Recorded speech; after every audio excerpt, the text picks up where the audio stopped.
시작하겠습니다. 땅이 혼돈하고 공허함에 흑암이 깊음이 있고 하나님의 영은 수면 위에 운행하시더라. 이렇게 읽으면 안 된다고 얘기했어요. 네, 그래서 지난주에 히브리에 이렇게 해가지고 했는데 이걸 정리하면 땅은 형태가 없고 공허하고 어두운 깊음의 얼굴 위에 있다. 하나님의 영은 물들의 얼굴 위에 있다라고 얘기하면서 이 두 가지를 비교해야 된다라고 얘기를 했어요. 그죠? 이게 대꾸다라고 얘기하면서 어떻게 봐야 된다? 땅을 혼돈하고 공허하고 형태가 없는 어떤 깊음의 그 지구의 그 속살 위에 그렇게 올려져 있다. 얼굴이랑 맞대어져 있다. 올려져 있다. 이런 뜻이다라고 얘기했어요. 그죠? 그리고 그것과 함께 대꾸해서 하나님의 영은 어떻게 하고 있다? 물들은 뭘 상징하냐? 이제 오늘 얘기를 할 거예요. 물들 위에 움직이고 있다라고 얘기하면서 우리가 지난주에 땅과 하나님의 영 사이에 우리 인간이 놓였다라고 얘기하면서 그러면 땅과 하나님의 영 사이에 있는 우리 인간의 어떤 선택은 무엇이었나? 인간의 선택은 언제나 죄를 선택했고 하나님을 배반하는 것을 선택했다. 그런데 땅을 선택하면 할수록 혼돈하고 공허하고 형태가 없는 인생을 살게 되지만 하나님을 선택했을 때 어떻게 된다? 하나님을 선택했을 때 생명이 우리에게 주어지게 돼 있다. 라는 이야기까지 우리가 지난번에 했어요. 그죠? 하나님의 수면 위에 하나님의 신이 운행하는 그 바로 하나님을 추구하는 인생을 살 때 우리가 말씀해 보면 뭐라고 되어 있어요? 너희가 땅의 것을 구하지 말고 하늘의 것을 구하라. 그리하면 너희가 어떻다? 하늘의 복을 누리게 될 것이다라고 말씀 이야기하고 있잖아요. 그것처럼 하나님의 영이 수면 위에 운행한다라고 하는 건 우리가 하나님을 추구할 수 있도록 그분을 선택할 때 믿음으로 선택했을 때 하나님을 추구할 수 있는 힘이 생기게 되고 그 하나님을 추구하는 그 추구함을 통해서 우리의 인생이 달라지게 되어 있다라고 하는 그 얘기를 지난주에 했단 말이에요. 우리 인생이 사망에서 죽어있는 상태에서 뭘로 바뀐다? 영생하는 생명의 사람으로 바뀌게 된다라고 하는 그 일이 우리에게 주어지게 된다는 거예요. 자, 그러면 오늘 우리가 여기서 봐야 될 내용은 뭐냐면 하나님의 영이 움직인다라고 하는 그 움직인다라고 하는 단어, 그 라하프. 네, 여기 오늘 라하프에서 오셨는데 저 라하프에서 같이 일했던 선생님이세요. 근데 그분이 오셨는데 그분이 오신 그 라하프라고 하는 단어가 똑같은 단어예요. 근데 여기서 라하프라고 하는 단어는 원래 흐라프 이렇게 돼요. 근데 우리가 그거 지금 알아요? 모르잖아요? 그러든지 말든지 상관없잖아요. 그런데 이 단어가 의미하는 것이 뭐냐? 동일하게 쓰는 단어를 어떻게 쓰냐면 신명기 32장 10절로 12절에 보면 여호와께서 거칠고 황폐한 광야에서 야곱 백성을 찾으셨다. 그들을 감싸주고 돌보셨으며 자신의 눈동자처럼 지켜주셨다. 독수리가 둥지 위를 날며 새끼들 위에서 터덕이듯이 날개를 펴서 새끼들을 받아 날개 위에 놓고 라고 하는 이 새끼들을 받아 날개 위에 놓다라고 하는 이 단어, 여기서 놓고 새끼들을 나르듯이 라고 하는 이 단어가 라하프라고 하는 겁니다. 무슨 얘기냐? 독수리가요, 새끼들을 날게 할 때 어떻게 해요? 공중으로 높이 데리고 올라갑니다. 그리고 거기서 어떻게 해요? 푹 떨어뜨려요. 그러면 죽기 직전까지 극한 상황까지 달려갔을 때 어떻게 해요? 이렇게 날개 위에 받아요.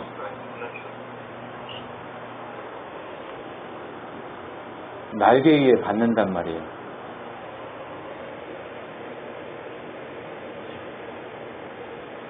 네, 날개 위에서 그것을 받아요. 네, 우리 영국 형제가 들어왔어요. 네, 어디서 이상한 소리가 나길래 들어왔어요. 자, 여러분, 독수리가 그렇게 새끼를 훈련시켜요. 그러면 하나님이 수면 위에 운행한다는 건 독수리가 자기 새끼를 훈련시키듯이 우리를 그렇게 훈련시키면서 우리를 어떻게 한다고요? 죄 가운데 땅을 추구하지 않도록. 하늘에서 떨어져가지고 땅에 박으면 죽죠. 그런데 그것을 죽지 않도록 훈련 가운데 스스로 날기까지 우리가 스스로 난다는 게 뭐예요? 하늘을 추구하기까지. 하나님의 생명을 추구하는 인생을 살기까지 우리를 높이 올렸다 떨어뜨리는 작업을 한다는 거예요.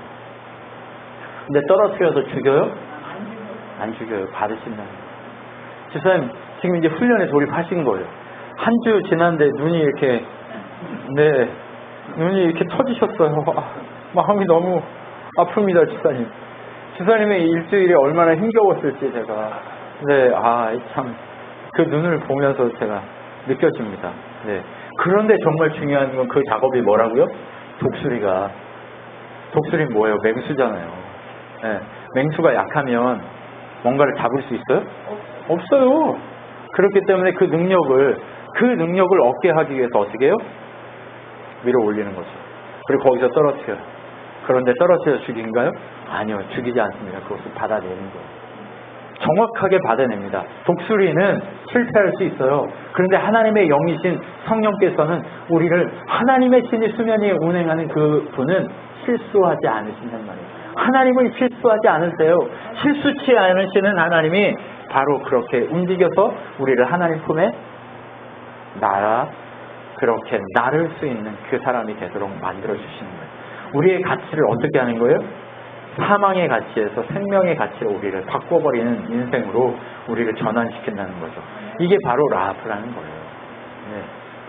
이게 구약에만 있을까요? 아니요. 신약에도 똑같이 얘기합니다. 예수님이 오셔서 뭐라고 얘기하세요? 예루살렘아 예루살렘아 예언자들이 죽이고 하나님께서 내게 보내신 사람을 돌로 친 예루살렘아. 우리가 뭐 했어요? 하나님의 사람들을 죽이고 하나님의 말씀대로 살지 못하고 죄 가운데 살았던 너희들아, 예루살렘에 자기 이름을 집어넣어서 한번 읽어봅시다. 문호야, 예언자들을 죽이고 하나님께서 내게 보내신 사람들 돌로 친 문호야, 암탉이 병아리들을 날개 아래 품듯이 얼마나 내가 너희들을 자녀 모으려고 했느냐, 그러나 너희들은 원하지 않았다 라고 얘기하는 이 암탉이 날개 아래 모으다라고 하는 이 단어가 히브리어하고 거의 비슷한 단어예요. 이 단어는 헬라어 단어지만 히브리어의 아까 신명기에 나온 그 단어하고 거의 비슷한 의미의 단어란 말이에요. 여러분, 우리를 어떻게 해요?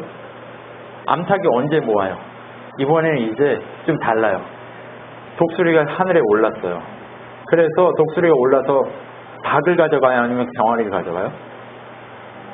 병아리 가져가죠. 닭은 잘 안 가져가요. 왜요? 저항하고 데려가봤자 새끼들이 먹지도 못해요. 네, 독수리가 올라서 이제 가져가려고 하는 건 뭐 때문에 그래요? 새끼 먹으려고. 네, 오늘 이렇게 하면 닭이 어떻게 해요?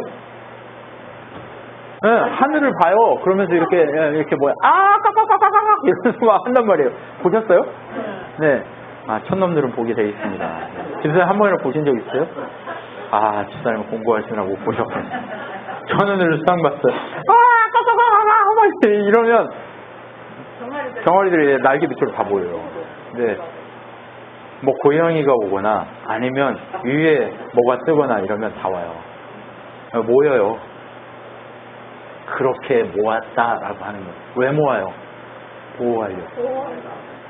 여러분, 하나님의 신이 수면 위에 운행했다라고 하는 이 움직였다라고 하는 이 단어가 우리에게는 바로 은혜예요. 네. 그게 죽어 있는 자들을 생명으로 바꾸는 작업이기 때문에 우리에게는 은혜인 거예요. 하나님의 구원의 방식인 거예요. 그렇기 때문에 이 단어가 그만큼 중요한 거예요. 하나님의 신이 운행하지 않았다면 이 세상은 유지될 수 없어요.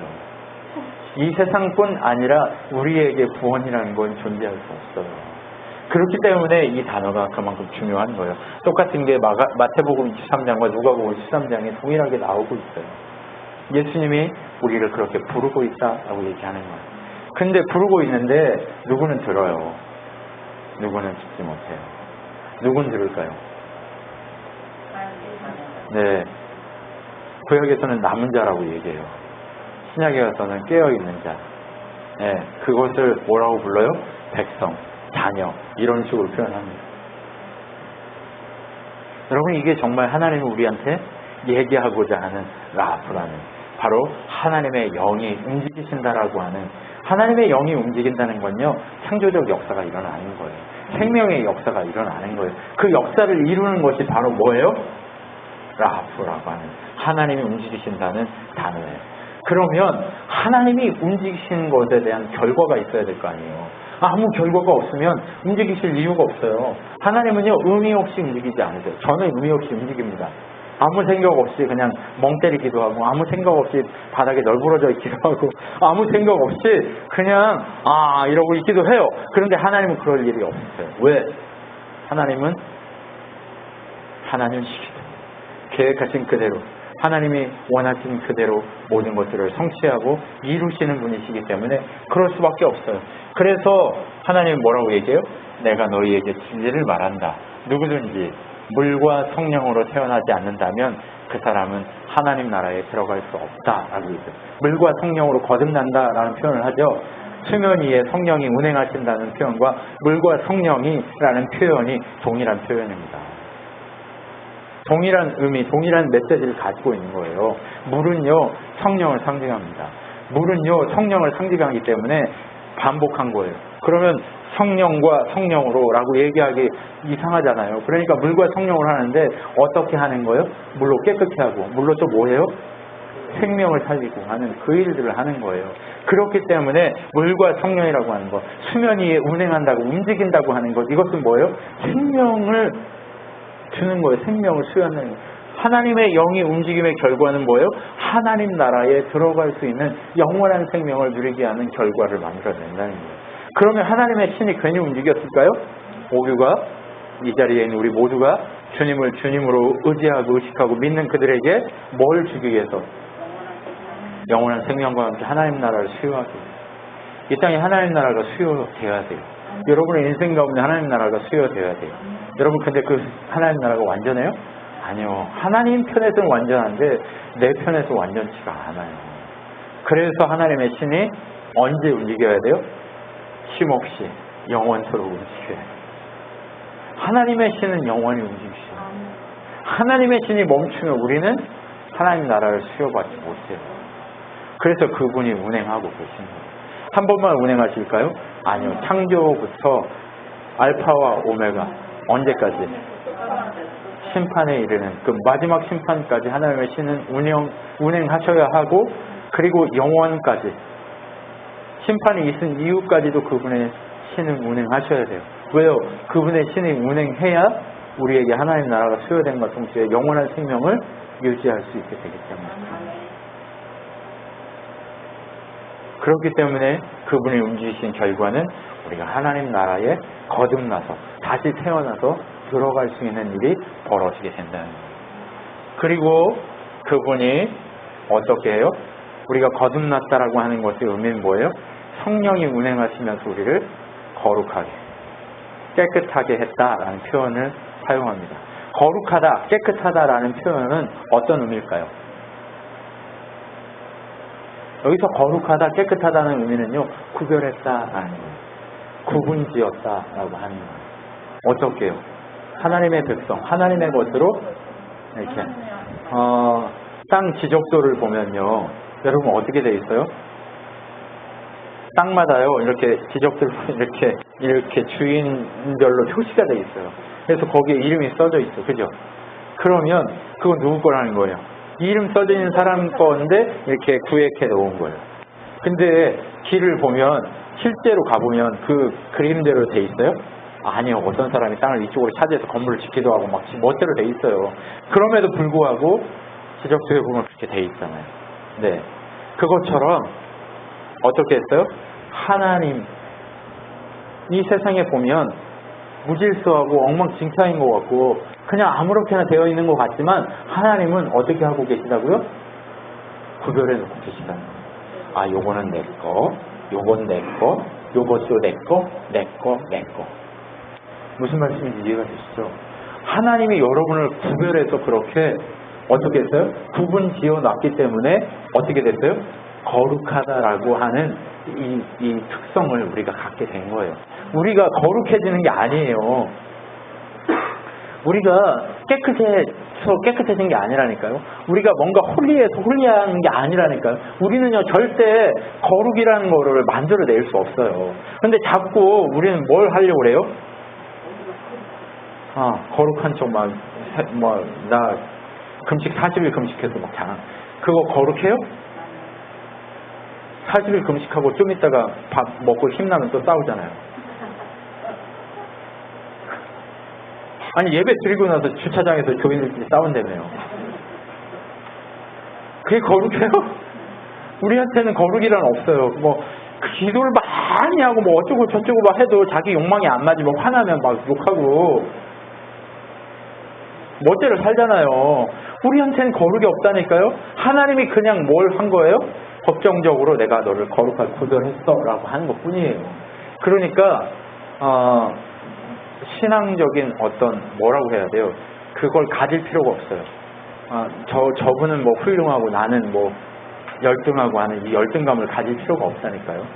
신앙의 열등감이란 있을 수 없어요. 신앙에는요, 목사님이니까 아니요, 무슨 그냥 말씀 전할 때나 목사지.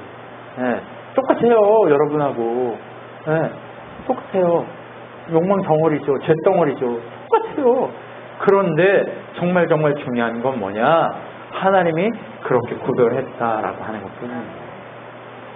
거룩하게 해주신 것뿐이지 우리가 거룩한 거. 우리한테 나오는 거 없어요?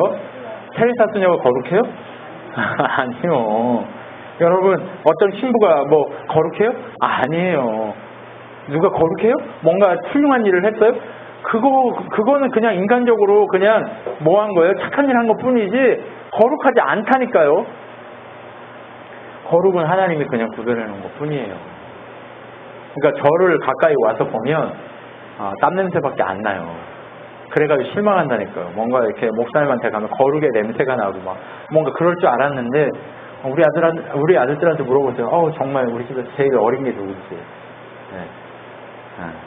제 순위가 제일 낮아요. 네. 네. 제가 가장 유치하고 가장 유치찬란한 짓을 하는 게 누구냐? 네, 저희 집에서 저죠. 네. 왜요? 그럼에도 불구하고 하나님이 뭐라고 얘기해요? 거룩하다라고 얘기해요.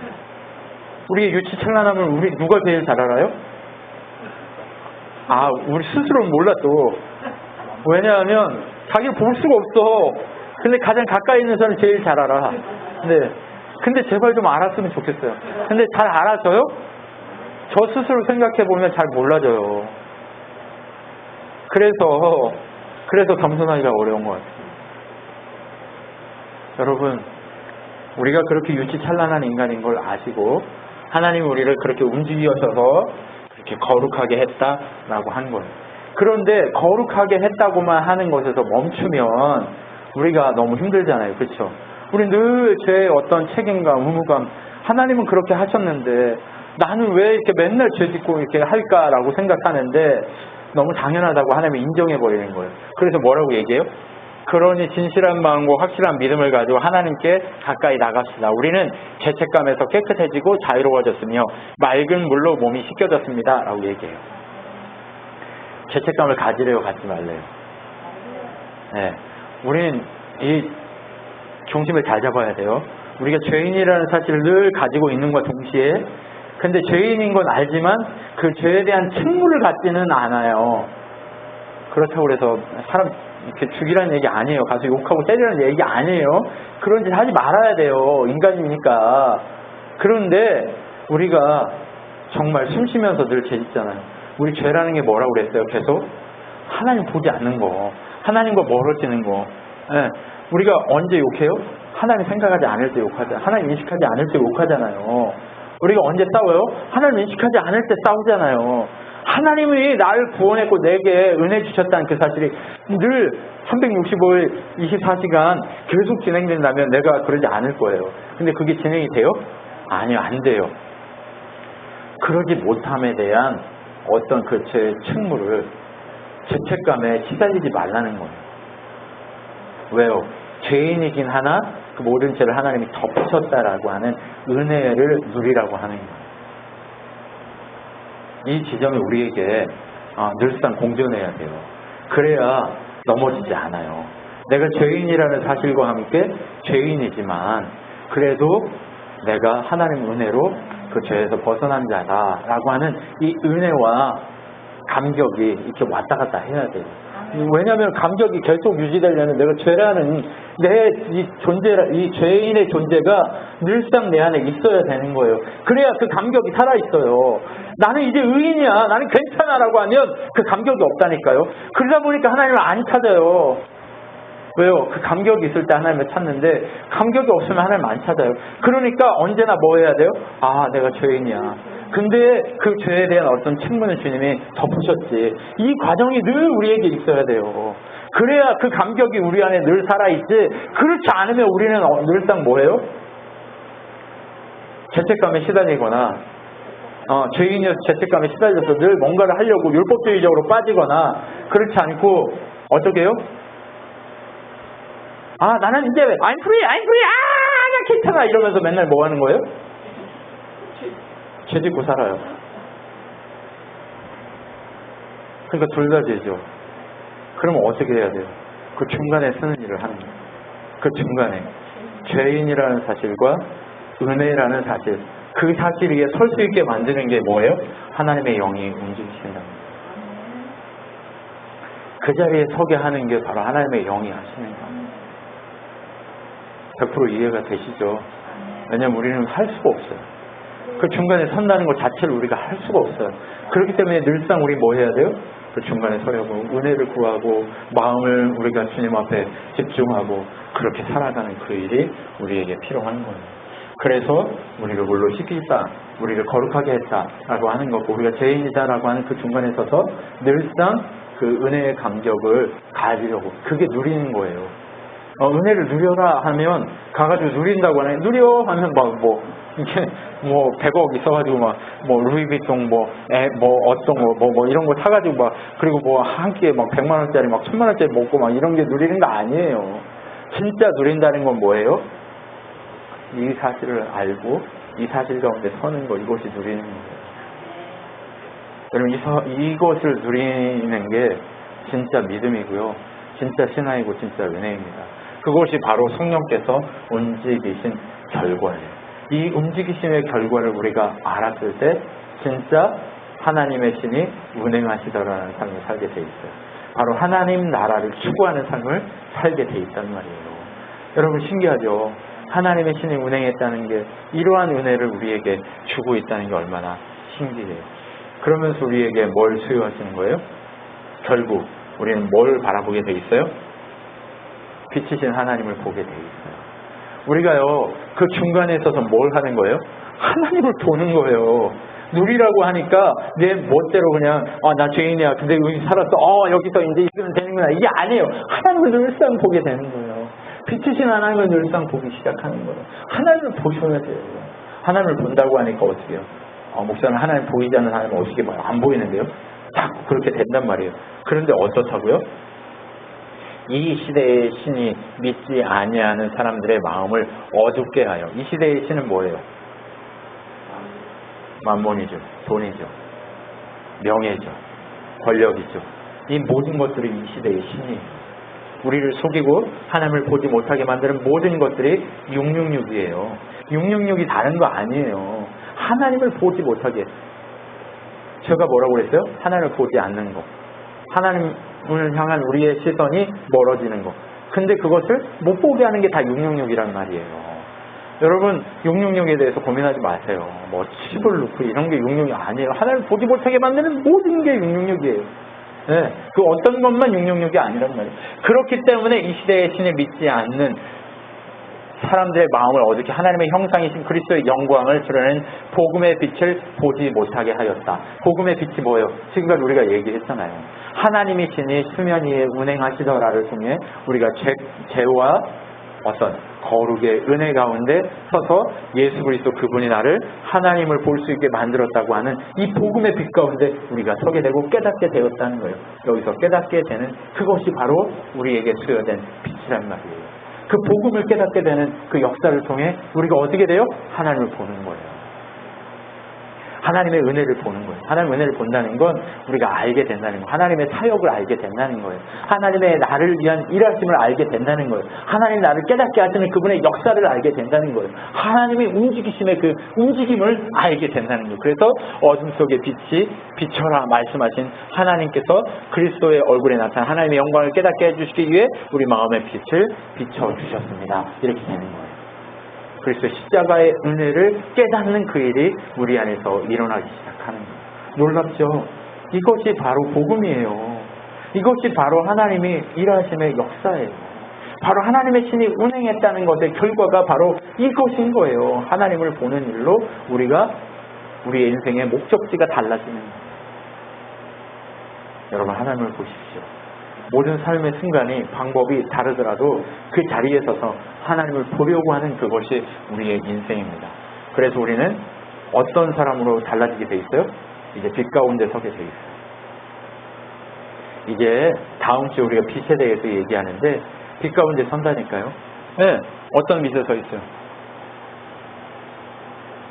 여호와께서 하늘을 창조하셨다. 그분은 땅을 만드신 하나님이시 그러나 주께서 헛되이 창조하신 것이 아니라 땅 위에 사람이 살 수 있도록 만드셨다. 온 땅의 모든 사람들아 내게 돌아와 구원을 받아라. 내가 하나님이다. 다른 하나님은 없다. 라고 얘기해요. 빛 가운데 산다는 게 뭐예요? 하나님만 내 주인으로 나의 하나님을 유일한 하나님으로. 유일하다는 건 뭐예요? 하나밖에 없다는 거예요. 다른 신이 있다는 게 아니에요. 하나밖에 없다라고 얘기하는 거예요. 바로 그 하나밖에 없으신 하나님 앞에 엎드리게 되는 삶을 살게 되는 거예요. 그리고 뭐 하는 삶을 살아요? 엎드리면 뭐예요? 찬양하죠. 그분을 경외하고 경배하죠. 여러분 우리가요 찬양하는 게 우리가 뭐해서 사랑합니다 나의 예수님 하는 게 찬양이에요? 그것도 찬양이지만 우리가 그 빛 가운데 있다라고 하는 그것을 인정하는 삶을 사는 것 자체가 찬양입니다. 그것이 예배이고 그것이 우리가 하나님과 동행하는 삶인 거죠. 하나님이 오늘 우리에게 요구하는 빛 가운데 있는 우리의 존재감은요 바로 여기서부터 존재감이 드러나기 시작하는 거예요. 어느 때부터? 빛이신 하나님을 높이는 삶을 살아가는 그 삶을 통해서부터 우리의 존재감이 나타나기 시작하는 거예요. 우리가요 빛이다라고 하는 그것을 알면서 살아가기 시작하는 거 그것이 뭐예요? 바로 빛 가운데 사는 우리들의 존재감입니다. 여러분 우리는요 그런 존재감이 있는 존재들이에요. 여러분 한번 생각해 보세요. 우리가 교회를 다녀요. 교회를 다닌다고 존재감이 생기나요? 그냥 그건 교회 이 땅을 밟고 그냥 왔다 갔다 하는 거예요. 근데 우리를 향한 진짜 존재감은 뭐예요? 하나님이 우리에게 주신 진짜 존재감은 뭐예요? 진짜 존재감은요 내가 그러한 하나님의 빛 가운데 있는 자다라고 하는 그 자신감으로 사는 게 진짜 존재감입니다. 그런데요 우리가 이거를요 존재감으로 드러내기 시작하면요 사람들은요 우리를요 자꾸 찔러봐요. 진짜인지 아닌지 찔러보기 시작해요. 근데 진짜라고 판명이 되면 건드릴까요? 안 건드릴까요? 안 건드려요. 근데 진짜라고 하는 것이 판명이 안 되면 계속 건드려요. 네. 그러니까 삶에요. 뭘 확실히 해야 돼요? 내가 누군지에 대한 어떤 스스로에 대한 어떤 정체, 이 정체성이 정확해야 돼요. 난 빛 가운데 있는 사람인지 죽은 사람인지에 대한 어떤 정체감이 분명해야 돼요. 그래야 내가 정체가 분명하잖아요? 그럼 안 건드려요.